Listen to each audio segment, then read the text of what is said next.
Las cosas que oímos, no sé aquí, porque aquí cuando llego, cuando estoy de viaje me desconecto completamente de las noticias y no sé lo que está pasando por ahí, a menos que sea algo muy grave, pero realmente cuando uno escucha, por ejemplo, las noticias en los noticieros de España, es increíble. Muchas veces tenemos que decir, oye, apaga eso, porque todos son tragedias.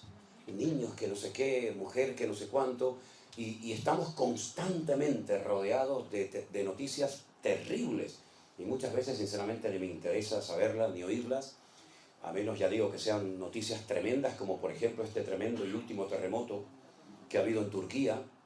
Cuando nosotros estábamos en Israel, yo no lo sentí, pero en algunas partes de Israel, sobre todo en la costa, sobre todo en la ciudad de Tel Aviv, dice que sintieron parte de este movimiento, porque allí en Israel hay dos placas tectónicas, la africana y la asiática, y una sube y la otra baja, y cuando golpean, los terremotos son terroríficos.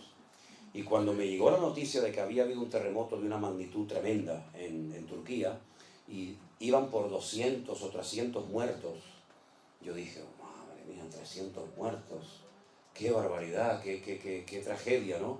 Hermanos, 300, ojalá hubieran sido solamente 300. Yo creo que la última cifra hablaba más de 100.000 muertos, y de miles y miles de personas desaparecidas. Creo que iban por 80.000 edificios que se derrumbaron, y nunca se sabrá exactamente cuántas personas quedaron sepultadas, aunque se cuentan historias tremendas de gente que logró sobrevivir sin agua y sin comida por 7 días, 8 días y más, ¿no? Realmente es algo tremendo, ¿no? Pero bueno, queridos hermanos, este es el mundo en el cual vivimos. La vida no es fácil, y para los cristianos muchísimo menos, sobre todo para los creyentes que quieren vivir como Dios manda. Ahora, si quieres ser un cristiano del montón, si quieres ser un cristiano de estos light, como yo llamo, sin compromiso, que hagas lo que te dé la gana, y bueno, entonces a ti no te va a pasar nada, entre comillas. Ya bastante desgracia tienes con ser así.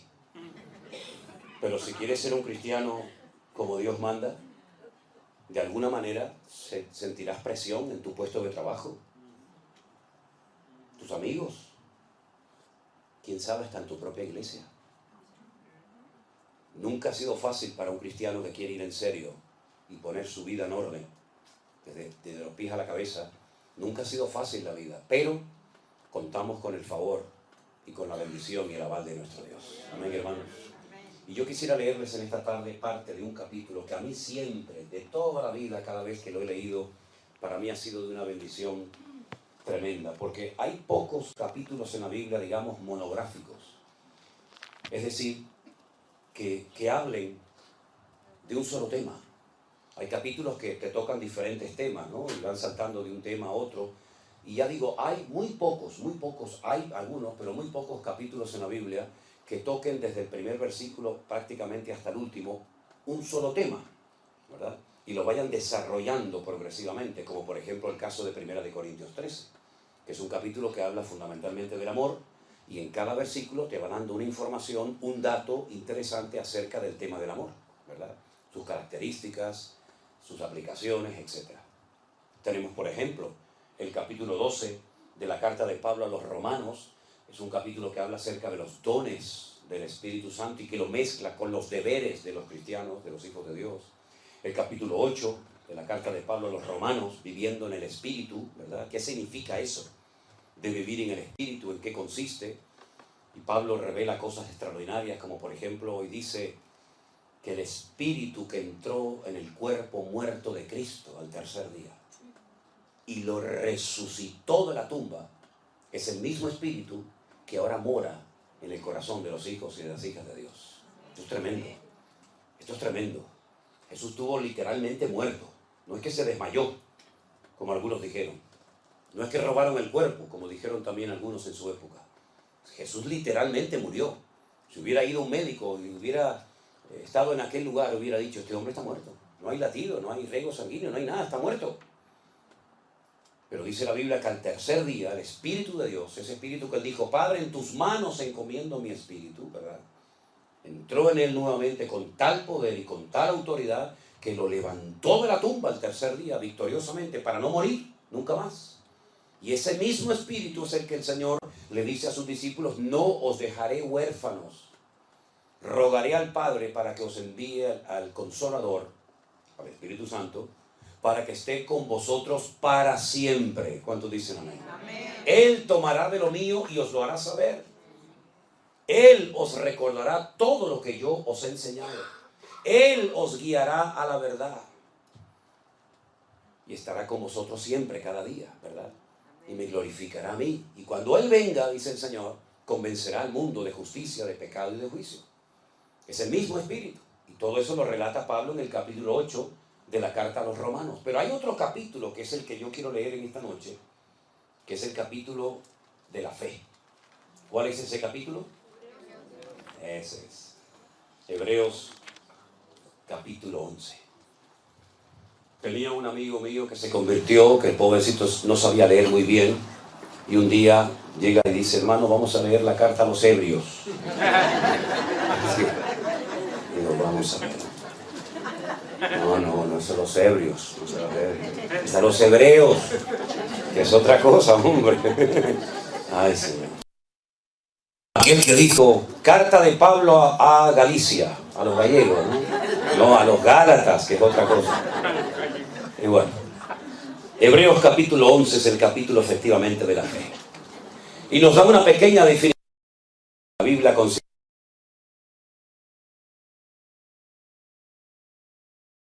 la certeza de lo que se espera, la convicción de lo que no se ve. ¿Qué te parece? Pero consigue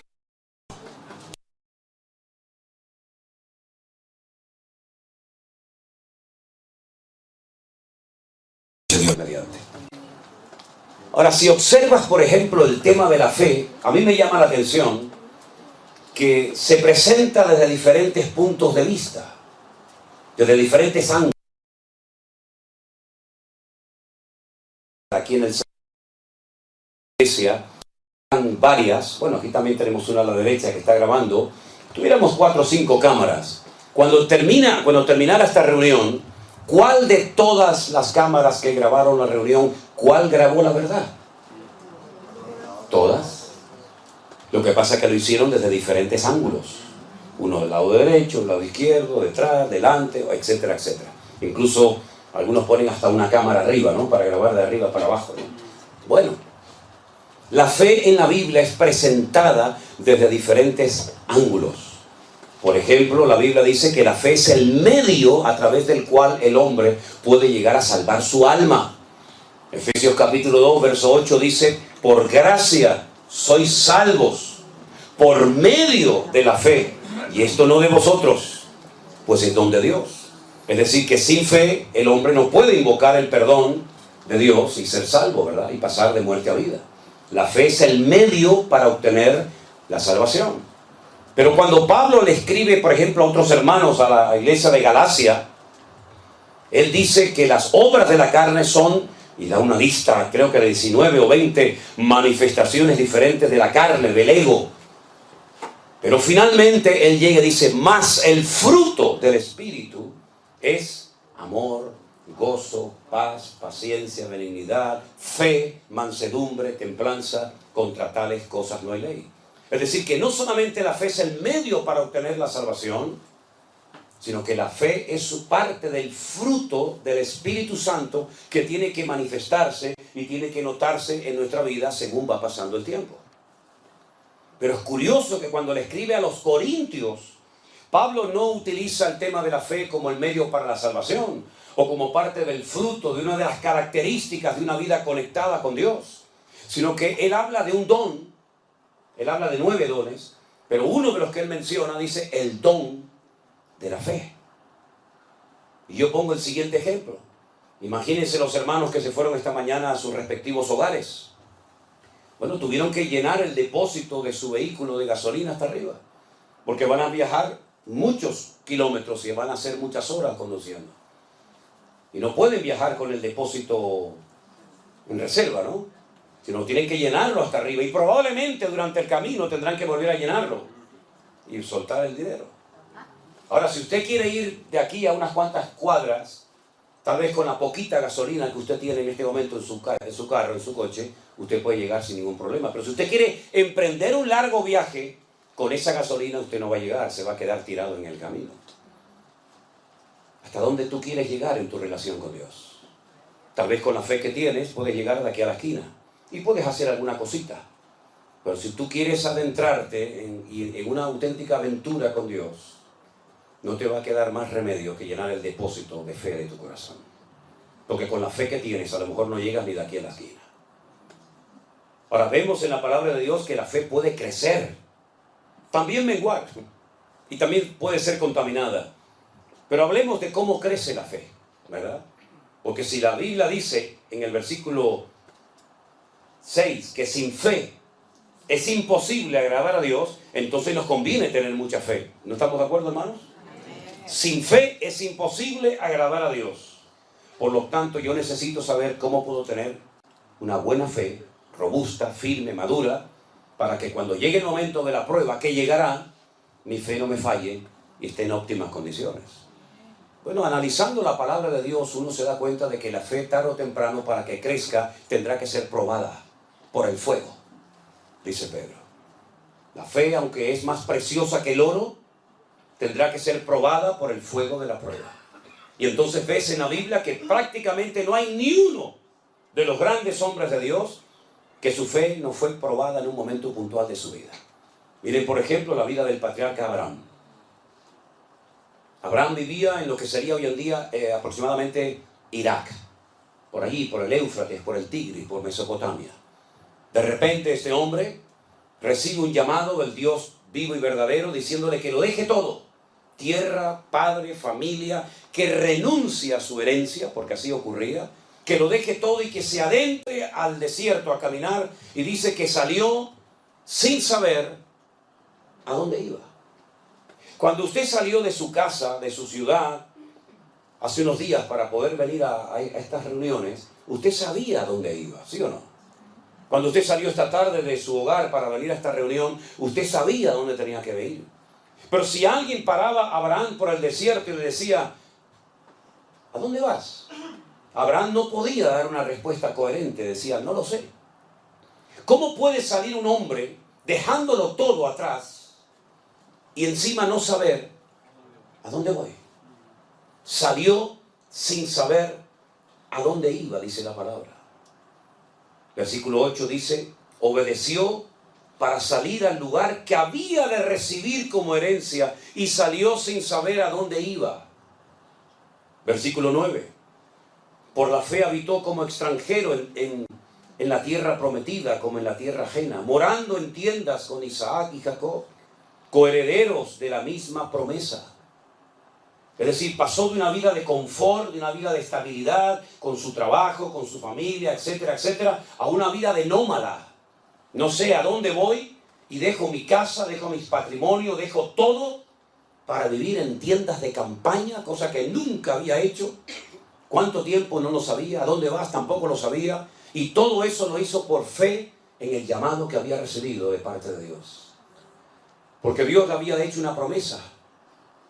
Y la promesa consistía en que sería dueño, él y su descendencia, de todo un país.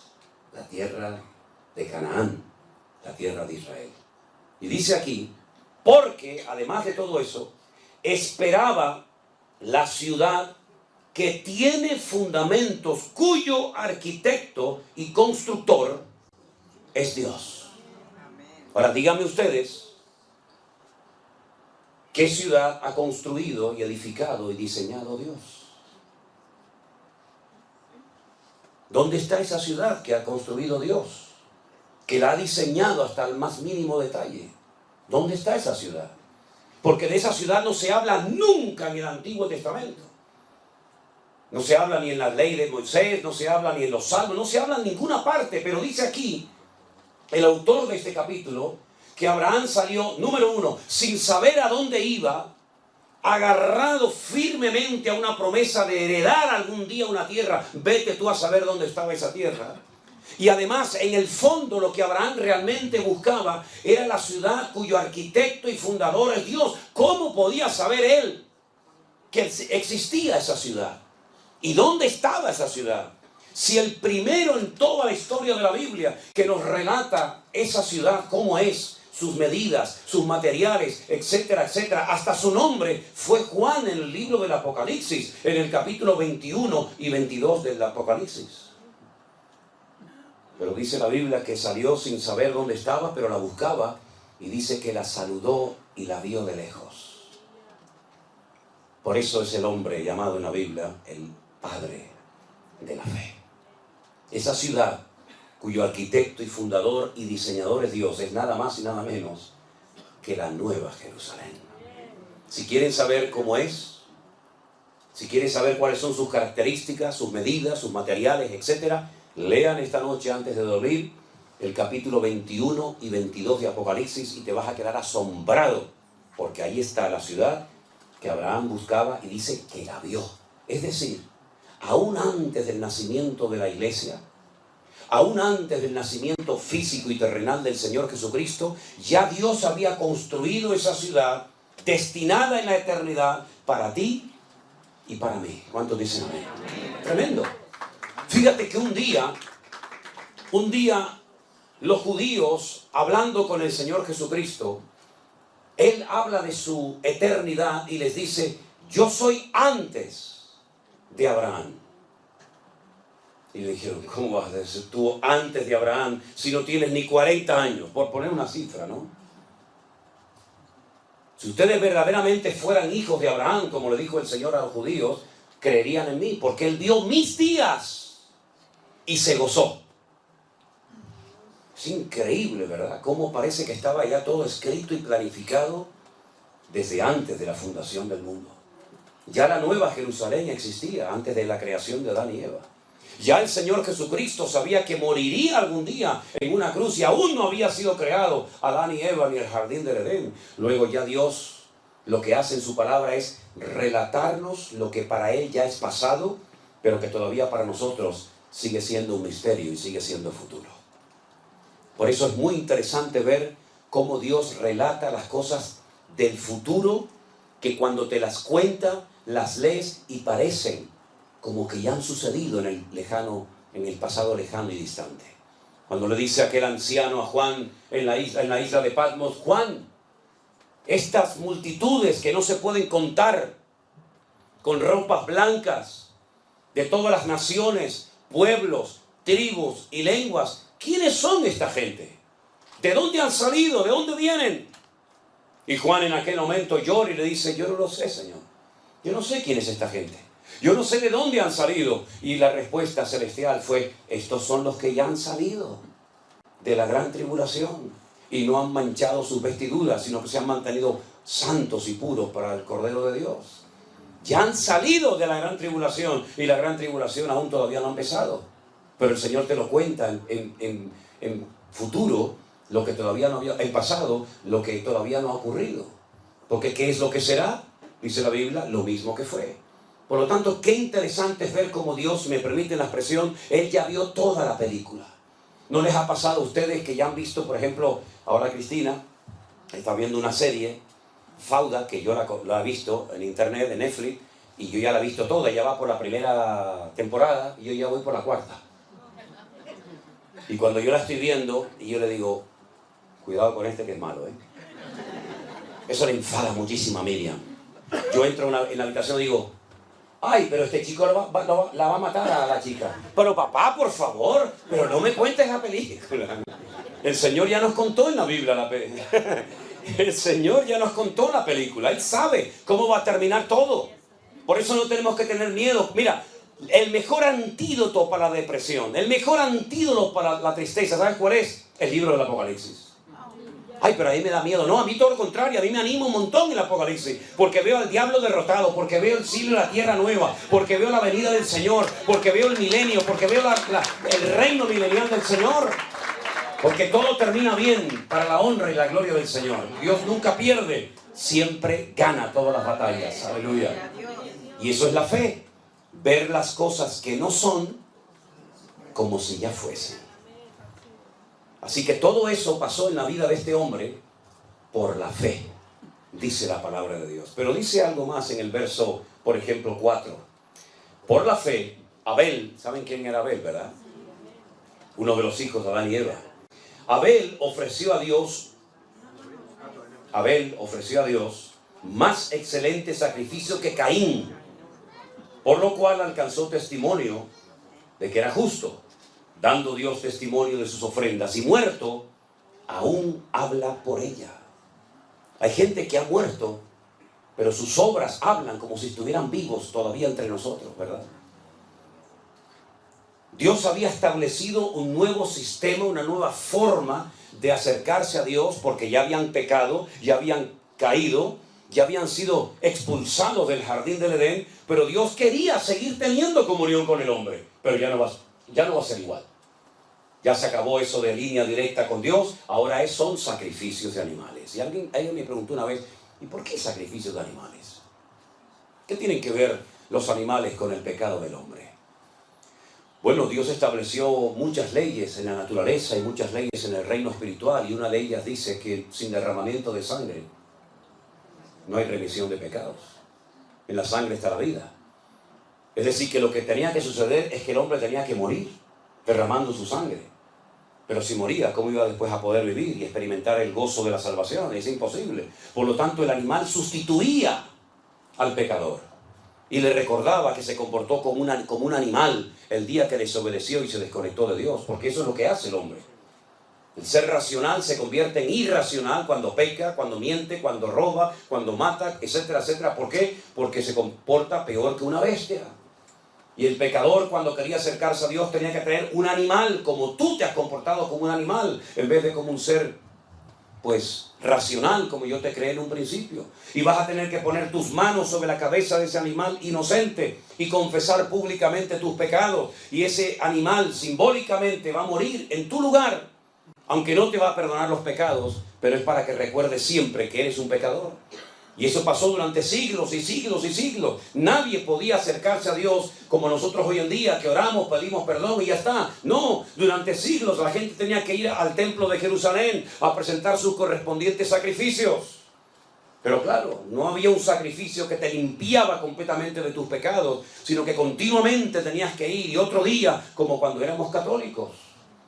No ibas al cura y te confesabas y ya te perdonaba los pecados para toda la vida. ¿Verdad que no? Yo me acuerdo que un día un cura me dio una bofetada, me dio un sopapo un cura una vez, porque como nos obligaban a confesarnos cuando yo estaba en el colegio de curas y era monaguillo, pues me llevaba a confesar antes de poder comulgar. Antes era así. Y cuando iba al cura y le decía de aquello de Ave María Purísima, sin pecado concebida, hijo, cuénteme sus pecados. Y yo, de bromista, le digo, Padre, me confieso de mis pecados y también me confieso de los pecados que voy a hacer cuando salga de misa otra vez. Y salió del confesionario y me dio una bofetada y dice, no, sin vergüenza, no tienes vergüenza. Digo, es que voy a pecar otra vez, es que hay una niña que me gusta mucho y me voy a ir con ella después cuando salga de la misa. ¿Te das cuenta?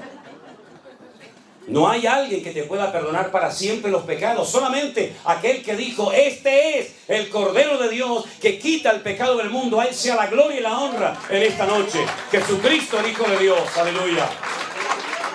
Él perdona y olvida. La pregunta es, ¿y tú te has perdonado a ti misma?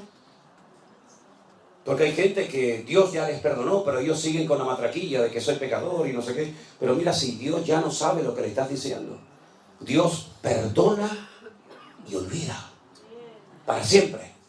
Y nunca más volverá a echarte en cara tus pecados. Si te vienen esos remordimientos de conciencia, si te vienen esos malos recuerdos, no es el Señor, es el diablo que viene a acusarte de lo que Cristo ya te perdonó. Y eres libre completamente en el nombre del Señor, ¿verdad? Y entonces cuando Abel sabía que tenía que ir ante la presencia del Señor con un sacrificio de animales, él fue y lo hizo así, porque eso era lo que Dios había enseñado. Pero su hermano Caín no lo hizo, porque era un desobediente, era un rebelde. ¿Quién le enseñó a Caín a ser desobediente y rebelde? ¿Es que acaso tenemos que darle una clase, un curso intensivo a nuestros hijos para que se porten mal o sean desobedientes? Ya lo llevan dentro. Ya va en el paquete. No tienes que enseñarle a que sea un respondón, ya lo lleva adentro. No tienes que enseñarle a que sea cualquier otra cosa, porque lo que hay que enseñarle son buenos modales y buenos principios, pero lo malo ya lo llevan dentro. Como dijo aquel, dice, el hombre no es pecador porque peca. No, es al revés. El hombre peca porque es pecador. Y hay algo que nos domina, es algo que nos atrapa, y a menos que tú lleves eso a los pies de Cristo, hay una fuerza interior que aunque digas, no lo voy a hacer más, no lo voy a hacer más, lo vuelves a hacer otra vez y otra vez y otra vez. Y aunque pidas perdón, lo vuelves a hacer otra vez. Porque tú no puedes contra esa fuerza tremenda que destruye países enteros, que destruye iglesias, que destruye ministerios, que destruye familia, que destruye a la raza humana, que es el poder del pecado. Es algo real. El poder más destructivo que hay es el poder del pecado. Y si no, mira cómo está el mundo. Lleno de pecado, de desobediencia, de rebeldía, de soberbias por todas partes. Y para eso vino Cristo, para darte un poder más fuerte que el que te dominó durante años. Y cuando llega Caín a la presencia del Señor, no trae una ofrenda de animales, sino un producto de la tierra. Es decir, yo me acerco a Dios. Caín no era ateo, era un desobediente. Yo me acerco a Dios a mi manera. Me da igual lo que Dios haya dicho. Dice animales, yo traigo patatas del campo. Dios dice patatas del campo, yo traigo animales. Es el espíritu de la contradicción. Y es la actitud del ser humano. Aquí tienes un reflejo, una fotografía de cómo es el ser humano. Obediente a Dios o rebelde a Dios. Lo ves en Caín y Abel. Lo ves en Jacob y Esaú. Lo ves en el ladrón arrepentido a la derecha y lo ves en el ladrón rebelde y soberbio a la izquierda. Lo vemos continuamente por todas partes. Y entonces el Señor le habla a Caín y le dice, Caín, no estás haciendo bien las cosas. Fíjate que Abel no le dice nada. Dios no le habló a Abel. ¿Para qué le va a hablar si está haciendo las cosas bien? Sin embargo, le habló Caín y le dijo, tu semblante ha decaído, ya no eres la misma persona. Miras con malos ojos a tu hermano, pero si hicieras las cosas bien, yo no te bendeciría. Y en vez de arrepentirse, en vez de humillarse y decir, perdóname, Señor, lo siento, voy a corregir el rumbo. Como dice la Biblia, si oyereis hoy su voz, no endurezcas tu corazón. Pues entonces lo que hace es que engaña a su hermano y le dice, Abel, vamos a dar un paseo por el campo. Y el otro dice, vamos.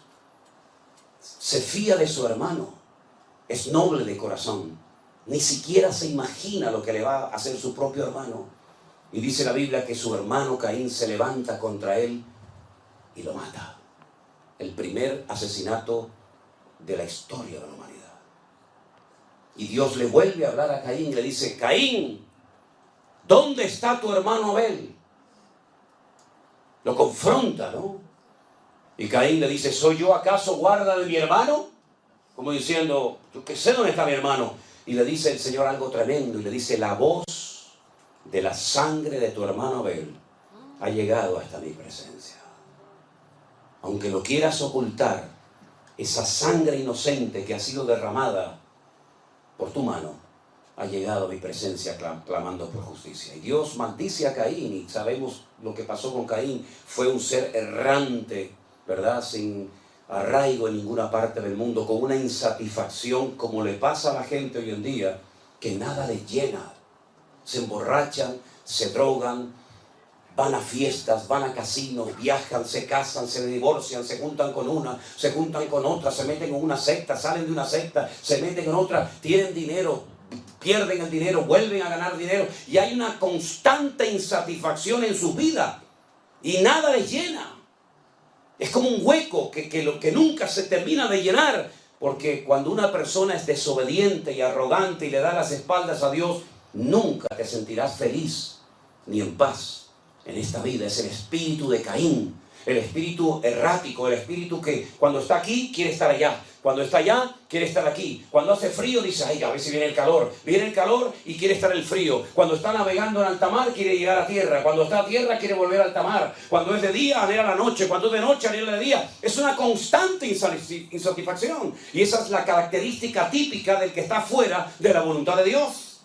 Sin embargo, el que está en la voluntad de Dios le da igual si hace frío o calor, le da igual si le aplauden o le critican, le da igual si tienes que predicar a unas sillas vacías o a un auditorio de miles de personas.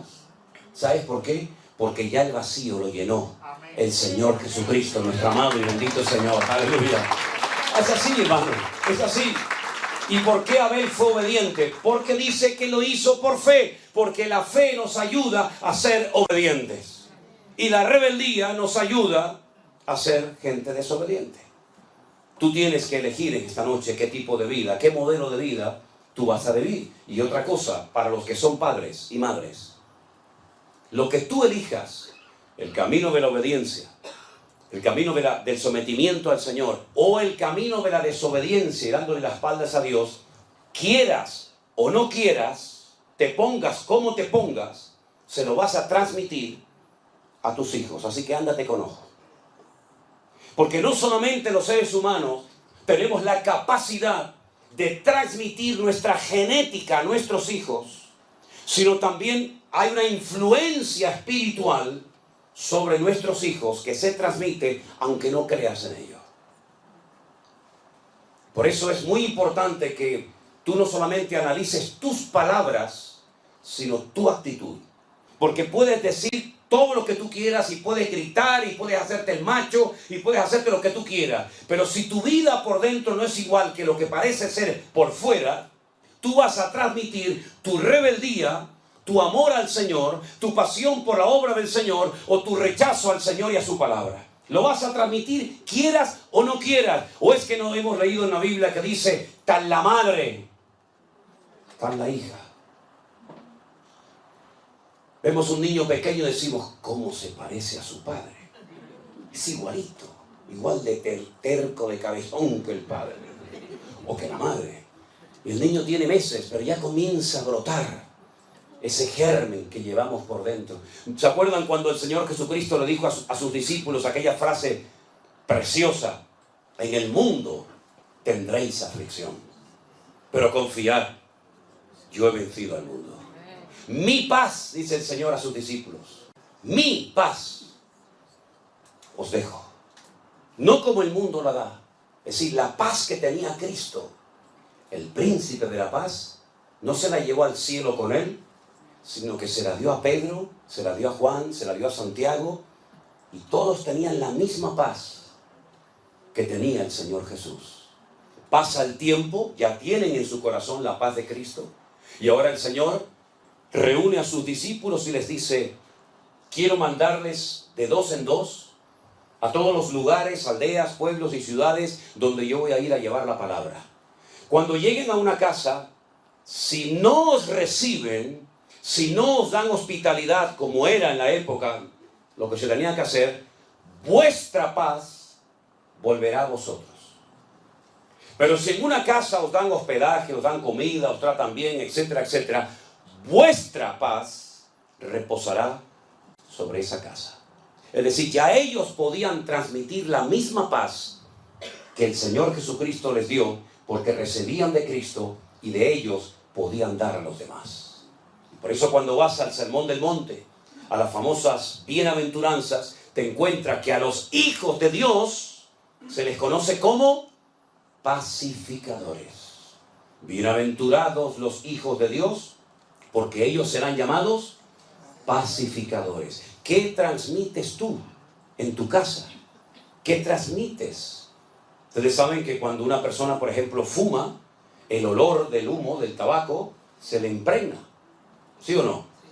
La Biblia dice que un día una mujer ungió al Señor Jesucristo con un vaso de alabastro de nardo puro, y toda la casa y todos los que estaban en la casa fueron impregnados con aquel olor del Señor. Y déjenme que les diga que hace poquito estuve en Israel y una hermana compró un vasito, así, un frasquito pequeño de alabastro, y me echó una gota así en la mano. Oye, y huele algo increíble. ¿Cómo sería un vaso de alabastro de nardo puro, verdad? Tremendo, ¿no? Así que, amados hermanos, ¿qué es lo que transmitimos a los demás? Cuando llegas a un lugar, transmites confianza, transmites fe, transmites optimismo, transmites la presencia de Dios. ¿O qué transmites? La Biblia dice que el Señor tomó del espíritu de Moisés y se lo puso a los 70 ancianos que iban a dirigir y a llevar el pueblo, la carga del pueblo de Israel, juntamente con él. ¿Qué transmites tú cuando hablas? ¿Qué transmites tú como persona, como hombre? Si yo me marcho esta noche de aquí y yo hago así, y yo me voy, si la policía viniera dentro de un rato o dentro de unos días a este lugar y examinaran estas huellas digitales, sabrían que yo estuve aquí. Porque estas huellas digitales no las tiene nadie en el mundo. Son únicas. Nadie, jamás en la historia de la humanidad, tuvo estas huellas digitales, ni las tendrá en el futuro nadie, exactamente igual que las de ustedes. Vamos dejando nuestra marca por todas partes. Nuestra marca física y nuestra marca espiritual. Por eso cuando Pedro dijo, yo no le conozco, yo no sé quién es ese hombre, yo no quiero saber nada, yo no soy uno de sus discípulos, uno de los argumentos que esgrimió aquella jovencita fue el siguiente: tú hablas como él. Aunque lo quieras negar, aunque lo quieras ocultar, tú también eres uno de sus discípulos porque hablas igual que él. ¿Cuántos dicen amén? Amén. Por eso, qué importante, amados hermanos, es que nosotros le pidamos al Señor poder transmitir la presencia y la gloria del Señor a todas partes donde vayamos. A veces lo conseguimos, a veces no, pero ten presente que a donde quiera que vayas, tú vas a transmitir lo que llevas por dentro, lo bueno y lo malo. Hay un refrán que seguramente ustedes lo conocen que dice: el que a buen árbol se arrima, buena sombra le cobija. ¿Lo conocen, verdad? Yo se lo voy a decir bíblicamente porque soy más espiritual. Dice Proverbios: el que anda con sabios, sabio será. Es decir, que si quieres recibir bendición de Dios, júntate con gente que te transmita cosas de Dios y no con gente que te robe lo poquito que tiene de Dios en tu vida. Eso es lo que dice la palabra. El capítulo es una maravilla. El capítulo habla de hombres y también, por supuesto, de mujeres. Dice la Biblia que Sara, la esposa de Abraham, era una mujer estéril y ya muy mayor, ya avanzada en edad, y no podía tener hijos. Pero dice la Biblia en el verso 11, por la fe, otra vez, por la fe, siempre todo es por la fe, Sara, siendo estéril, recibió fuerzas para concebir y dar a luz aún fuera del tiempo de la edad. ¿Por qué? Porque creyó que era fiel quien se lo había prometido. Humanamente hablando, era imposible que esa mujer quedara embarazada. Era muy mayor, era estéril, y nunca antes de ella hay un registro histórico de una mujer que fuera sanada de esterilidad. Ella no podía mirar atrás y decir, es que ya el Señor sanó a esta y sanó a aquella. No, no había nada. No había ningún punto de referencia. Ella iba a ser la primera mujer en la historia de la humanidad sanada de esterilidad. Y dice que como le creyó a Dios, recibió fuerzas y quedó embarazada. Hubo un momento en su vida, después de 30 años de esperar el hijo de la promesa y no venir, que le propuso a su marido Abraham, un hombre muy obediente, que tuviera relaciones con su criada Agar. Y fue la ruina de Abraham y del mundo entero. Porque cuántos problemas, cuántas guerras, cuántas muertes se podían haber evitado si Abraham hubiera esperado y no hubiera mantenido relaciones con aquella muchacha de origen egipcio. Fue tan terrible la convivencia, fue tan terrible el ambiente en el hogar, que dice la palabra de Dios que el Señor le dijo a Abraham, échala a ella y echa al hijo de ella, porque no puede heredar el hijo de la esclava con el hijo de la libre. Y estoy hablando de Agar y de Ismael, el padre de todas las naciones árabes. Que cuando la Biblia habla de él, porque Abraham lógicamente lo amaba porque era su hijo, de momento era el único que tenía, la palabra en hebreo, el término que emplea será un pere Adam. No un Adán pere, sino un pere Adán. Pere significa en hebreo salvaje, indomable. Y Adán significa hombre. Y no es que invierte el orden por equivocación del error, del copista. No, es que lo hizo a propósito. Lo que va a predominar en él, más que su parte humana, va a ser su parte animal. Es un salvaje. Él siempre estará en contra de todo el mundo. y todo el mundo estará siempre en contra de él, y por su espada vivirá. Así es que esto es imposible, esta convivencia entre unos y otros. Cógelo y échalo de casa y yo me encargaré de él. Y es entonces cuando ella es expulsada del hogar de Abraham, cuando el Señor se le presenta en un pozo, y es la primera vez que el Señor le habla a través de un ángel a una persona en la humanidad, Agar. Y le promete que va a ser príncipe de 10 naciones y le promete prosperidad, como hasta el día de hoy la vemos. Naciones que cuando vas, tú dices, pero esta gente ¿qué tiene? Si no tienen ni un árbol, no tienen nada más que arena, arena, arena y nada más que arena. Sí, pero escarba un poquito debajo de la arena y vas a ver la bendición de Abraham. Vas a ver cómo son capaces de vivir en lugares donde hay 60, 70 grados de temperatura en Celsius, pero son capaces de poner al mundo de rodillas, porque lo que tienen debajo no lo tiene ninguna nación de la tierra. Y curiosamente heredaron una característica de su padre Abraham, como es la hospitalidad. No hay pueblo más hospitalario que las naciones árabes. ¿Qué te parece? Pero dice la palabra de Dios que cuando esta mujer es expulsada del hogar y el Señor le cuida y le protege milagrosamente, es entonces cuando Sara recapacita y se da cuenta que cuando Dios te da una promesa, tienes que aprender a esperar en la promesa de Dios, aunque pase mucho tiempo. Porque Dios, cuando te promete algo, a veces te da una indicación de cuándo vas a ver el cumplimiento de dicha promesa que has recibido. Pero en la inmensa mayoría de los casos, incluso en la Biblia, cuando Dios le da una promesa a alguien, no le dice cómo se va a cumplir o cuándo, sino que da la promesa, lanza la promesa y entonces entra en juego la fe. Porque por la fe te sostienes en esa promesa y te das cuenta de que es mejor no hacer nada que intentar ayudar a Dios y estropear el plan y el propósito de Dios para tu vida. ¿Y qué fue lo que le pasó a Abraham? 30 años, no venía el hijo de la promesa, mantiene relaciones con Agar, queda embarazada y el Señor dice, ese no es el hijo que yo te había prometido. Eso es lo que tú has hecho en la carne. Y a veces en la carne has hecho algo que te ha salido aparentemente bien, pero a la larga te pasa la factura. Una noche de placer te puede arruinar un matrimonio de 40 años. Una noche loca te puede arruinar toda una vida. Eso fue lo que le pasó a Abraham. Se dio cuenta de que Dios no necesita ayuda para cumplir con sus promesas. Hay casi 8,000 y pico de promesas en la Biblia. Y aquí lo que juega es el factor de la fe. Yo creo que lo que Dios me ha prometido se va a cumplir. Tal vez no será hoy, no será mañana, pero lo que Dios me ha prometido se va a cumplir. Porque todas las promesas del Señor en su palabra son sí y amén en Cristo Jesús, Señor nuestro.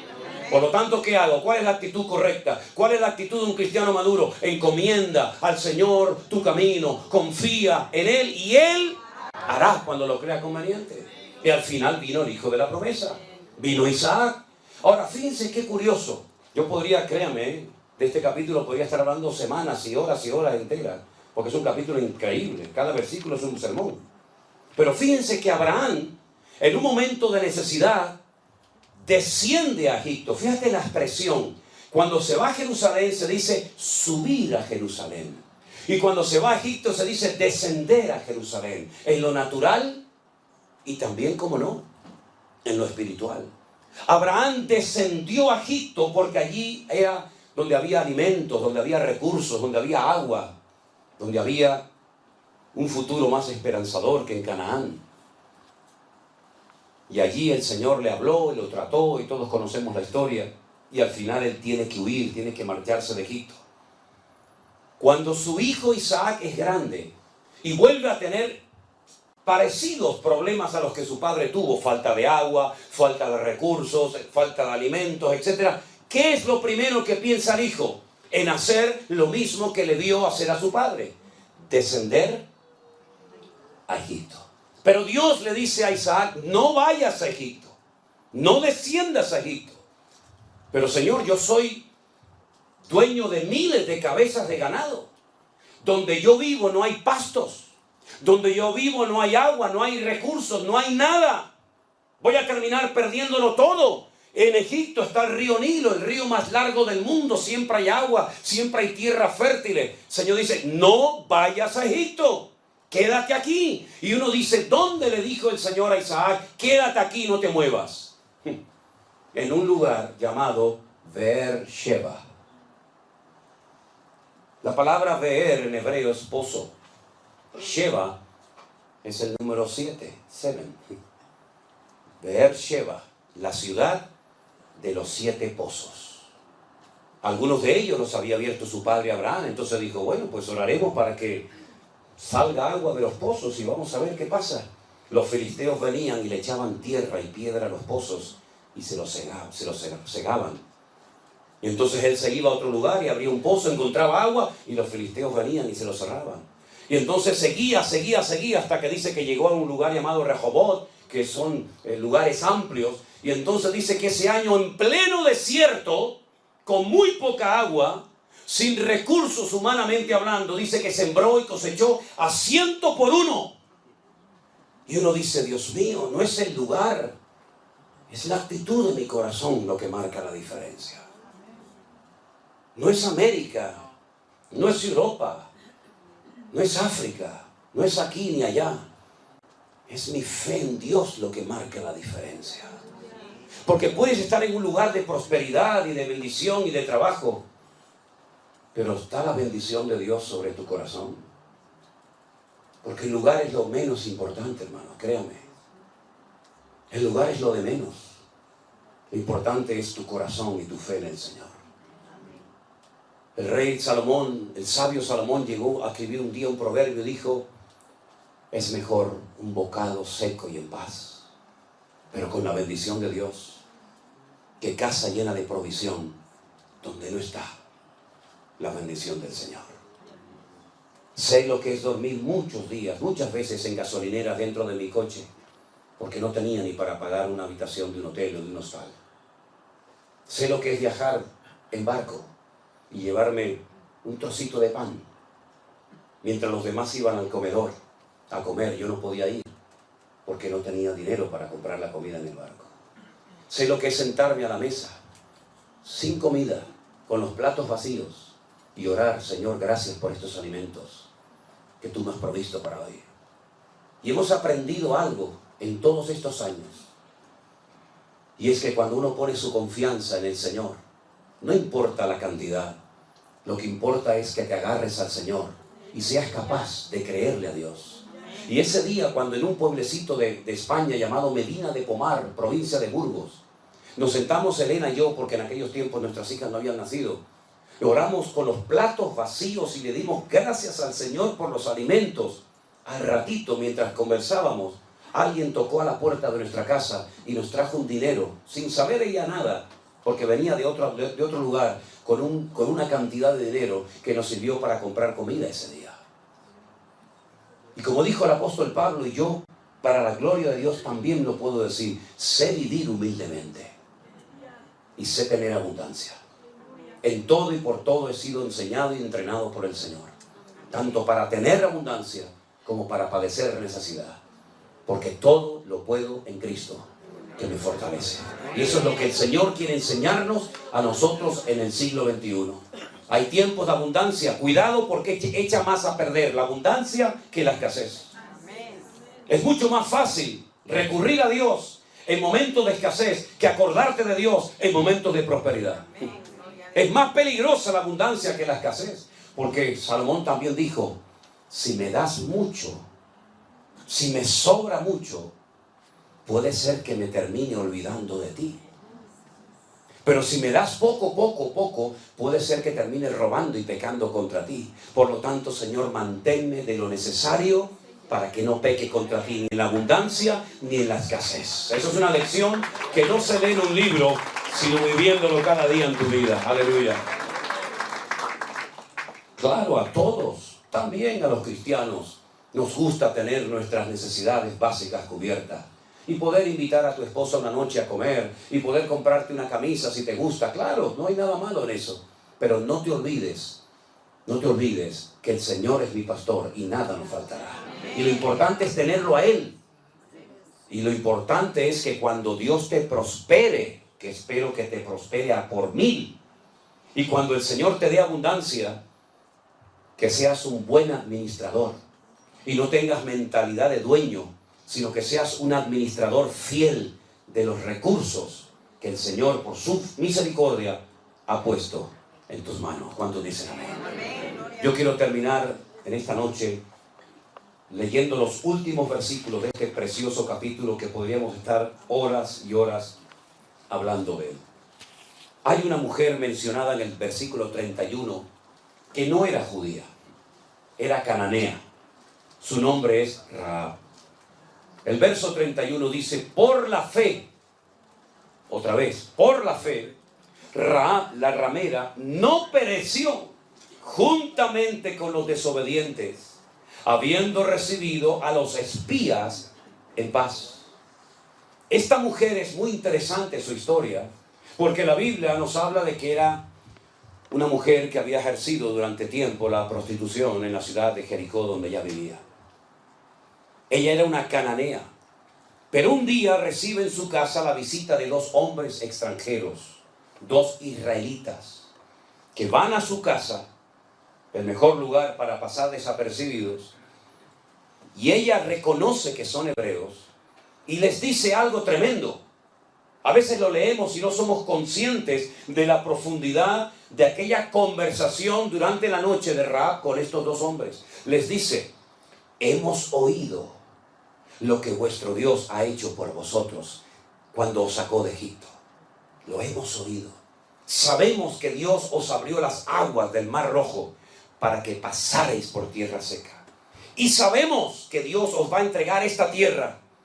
Ese es el motivo por el cual está cerrada, bien cerrada Jericó. Fíjate cómo hacía 40 años que los estaban esperando.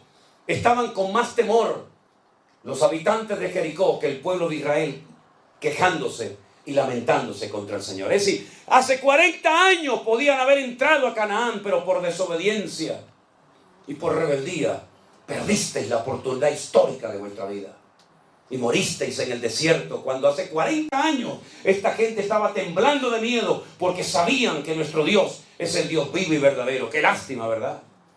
Qué lástima cuando el inconverso te tiene que recordar que eres cristiano. Qué lástima cuando el inconverso te da lecciones de buen padre en vez de tú dárselas a él, ¿verdad? Yo solamente os pido, decía Rahab, que tengáis misericordia de mi vida y de mi familia. Y estos hombres hicieron un pacto con ella y le dijeron: si tú no nos delatas, si tú no le vas con el cuento, con el chisme al rey, diciéndole a él que hemos estado en tu casa, te salvaremos la vida. Pero tienes que estar dentro de tu casa cuando entremos a conquistar la tierra de Jericó, la ciudad de Jericó. Y tienes que amarrar este cordón rojo, ¿verdad?, en la ventana de tu casa, para que al entrar en la ciudad, los soldados, cuando vean esa tela colgando en tu ventana, sepan que ahí no tienen que entrar a matar a nadie. Si cumples con estas 2 condiciones, te salvaremos tu vida a ti y a toda tu familia. Ahora tú imagínate Rahab viendo casa por casa, convenciendo a su padre, a su madre, a sus primos, a sus cuñados, a sus sobrinos, dándoles testimonio, ¿verdad? Vengan a mi casa, pero ¿cómo vamos a ir a tu? Vengas a mi casa que hay salvación. La verdad que la fe de Rahab fue tremenda, ¿eh? Y dice la Biblia algo interesantísimo sobre su casa. No sé si se acuerdan. La ciudad de Jericó era como 2 círculos concéntricos, uno dentro del otro. Había una muralla exterior y otra muralla interior, y entre muro y muro dice la Biblia que Rahab había construido su casa. Vivía entre un muro y otro. Quédense con ese detalle. Cuando llega el día de la invasión, de la conquista de Jericó, la Biblia dice que las murallas de Jericó se derrumbaron. Y cuando arqueólogos descubrieron las antiguas murallas de Jericó, llegaron a una conclusión muy interesante. Se dieron cuenta por la posición de las piedras que las murallas no habían caído de una forma normal. No habían caído de adentro hacia afuera o de afuera hacia adentro, se habían derrumbado los muros, sino que cayeron exactamente igual que aquella imagen que tenemos en nuestra mente del día de las Torres Gemelas, cuando se desmoronaron sobre sí mismas, porque fue una obra de Dios. De arriba abajo se desmoronaron aquellas piedras, Pero la casa de Rahab, que estaba entre el muro de afuera y el muro de adentro, no se cayó. Se cayó todo a su alrededor, pero su casa permaneció. Y ahí se cumple la promesa que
caerán a tu lado 1000 y 10.000 a tu diestra, mas a ti no llegará, por cuanto has puesto tu confianza en el Señor. Fuertes aplausos a nuestro Dios. Eso es lo que hace Dios. Te protege, te cuida de noche y de día. Y verás por todas partes tragedia, pero verás como Dios te cuida y te bendice. Y tú dices, Dios mío, qué tremendo como tú eres.